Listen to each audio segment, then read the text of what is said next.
What's going on, everyone? A Man of the Hour here. Welcome to a brand new NBA discussion video. This is going to be the award winners' projections in my mind. Well, yeah, in my mind. These are the people who I think are going to, or who should get the awards. And then I'm going to say the people I already am pretty sure is going to get the awards. So, as we know, Kawhi Leonard, 2016 Defensive Player of the Year. I do agree with that. He's probably the best defensive player, one of the best defensive players in the history of basketball. And he's so young already. With the way he is playing, he is going to be the best defensive player in history. He's a lockdown defender, and there is no question that he deserves that. Okay, so then we move to Rookie of the Year. Now, I already know Karl-Anthony Towns is going to win this. Everyone knows Karl-Anthony Towns is going to win this. But does he deserve it? Well, there's a man, actually a kid, even though I'm younger than him, I'm still going to call him a kid because he's like 19, who goes by the name of Devin Booker. So ever since Bledsoe got hurt, I think Devin Booker has been the most impressive rookie in all of basketball. I mean, the guy, I think he's had like 8 or 7 30-point games since like the All-Star break as a rookie. I mean, come on, I think his field goal percentage is in the mid-40s. I mean, he's the only reason the Suns win games anymore. He's the main reason. I realized once Brandon Knight came back, he had like 4 games, like 4 or 5, like I think 4 to 7 games with 30-point games at one point when Brandon Knight wasn't playing. Now that's impressive for a rookie, in my eyes. That's very impressive for a rookie. But overall, the whole year, it's definitely Karl-Anthony Towns. But Devin Booker needs to be watched out for. He's going to be a real threat in the NBA soon for the next few years.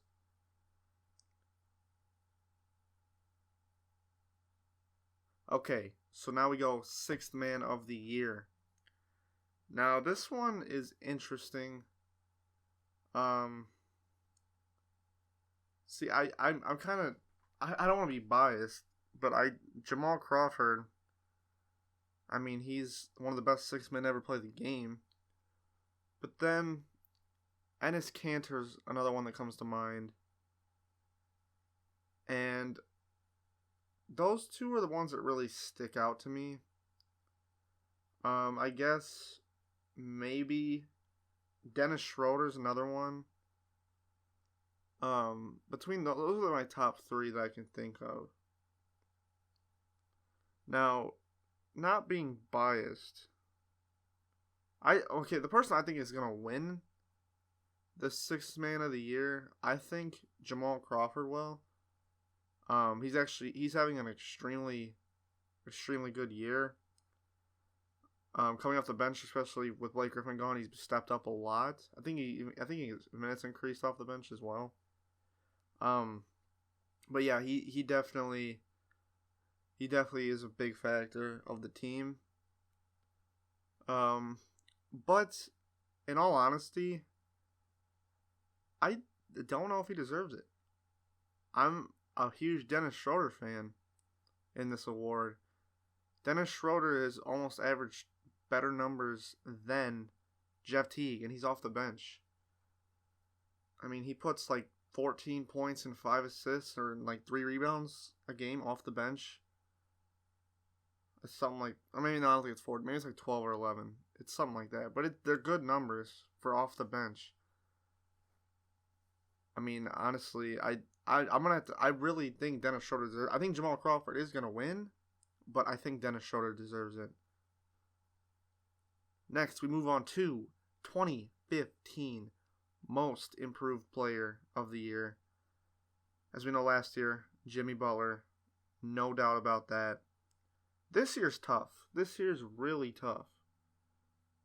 Okay, so the people that come to mind for me, Rajon Rondo, because he's playing extremely well this year compared to last year. Isaiah Thomas, who had a good year last year, but he's just a top 5 point guard now. No, maybe not top 5. He's up there. He's one of the best point guards in the game. CJ McCollum, I don't know what happened to him. He's just an all-star now.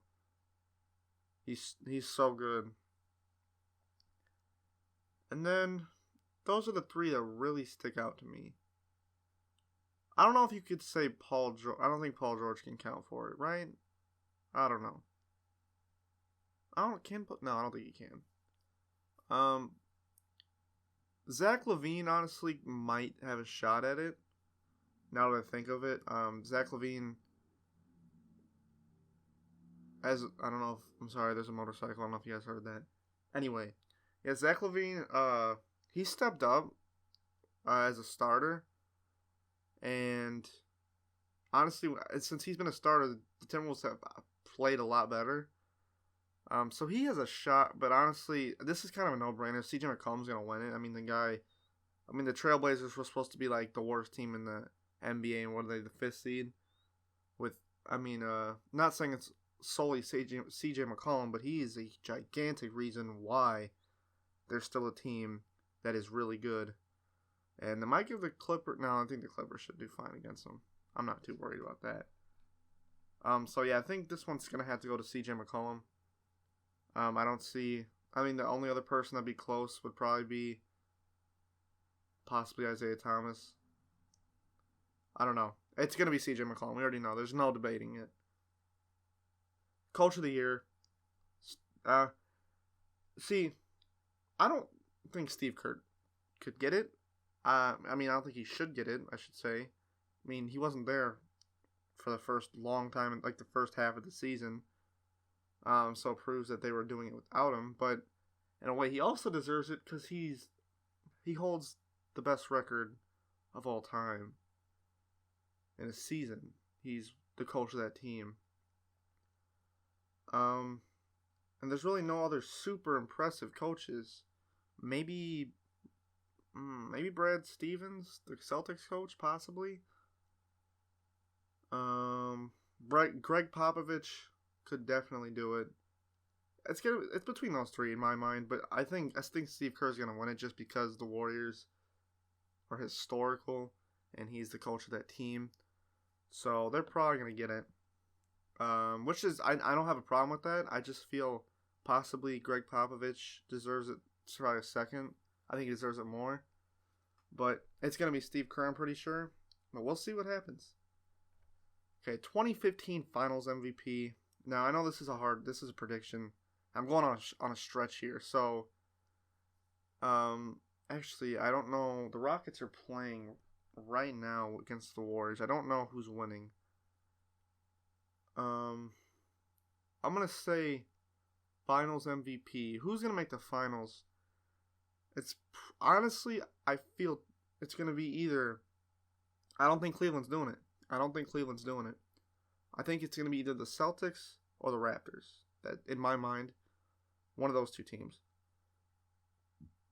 In the West, it's more than likely going to be the Warriors or the Spurs. So let's just play out scenarios here. Okay, Warriors, I think Finals MVP will go to Klay Thompson because I feel like if the Warriors end up winning, his streak, like he has these shooting streaks that are just unbelievable. If he comes to play, he's a better shooter than Curry. He can be a better shooter than Curry some days. Like 37 points on a quarter. Come on now. So Spurs, Kawhi Leonard will be Finals MVP. Or possibly LaMarcus Aldridge. But I'm still going to put my money on Kawhi Leonard. Toronto, I'm going to have to say DeRozan just because he's the scorer of that team. He's the aggressor of the team. He plays very aggressive and he attacks the other team. And he's hard to stop. I feel like he would be a big impact. And then with the Celtics, it'd obviously be Isaiah Thomas. I mean, there's no other superstar on that team. I feel like he leads that team. And yeah, those would be my Finals MVP. 2016 All-Star MVP, we already know Russell Westbrook. And he well deserved that. So now we go to the final award. The 2016 MVP award will go to Stephen Curry. Probably no-brainer. Probably not a chance for anyone to win it. But does he deserve it? Well, leading scorer in the NBA. Not leading in assists. I don't think he's even top. I don't think he's even top 5 for assists. In my mind, I think Russell Westbrook deserves it. I know that's a huge debate and that's risky to say, but I think Russell Westbrook's a better player than, or a better, not player. I'm sorry, no, didn't say that. Better point guard than Stephen Curry. Westbrook's averaging 25, 7, and 8 or something crazy like that. Almost a triple-double game. I mean, he's definitely a lot. He's very inconsistent, like 8 for 23 or 24 tonight against the Mavericks in their loss. And speaking of that, Kevin Durant, oh my gosh, 7 for 33. Can't get much worse than that. But anyway, that's going off topic. I think Russell Westbrook deserves it. I think his numbers are more impressive. And I think he's shown a lot more. He's surrounded by Kevin Durant, and Curry's got Klay Thompson, Draymond Green, and Harrison Barnes is even better than most players in the Thunder. But yeah, that's just my opinion. But I think it'll be Stephen Curry, but I think it should be Russell Westbrook. We'll see what happens. And that's going to do it for today, guys. Thank you guys so much for watching. Hope you enjoyed the video. Don't forget to hit that like button and subscribe. Helps the channel grow and motivates me to bring you guys more content. I'll see you later.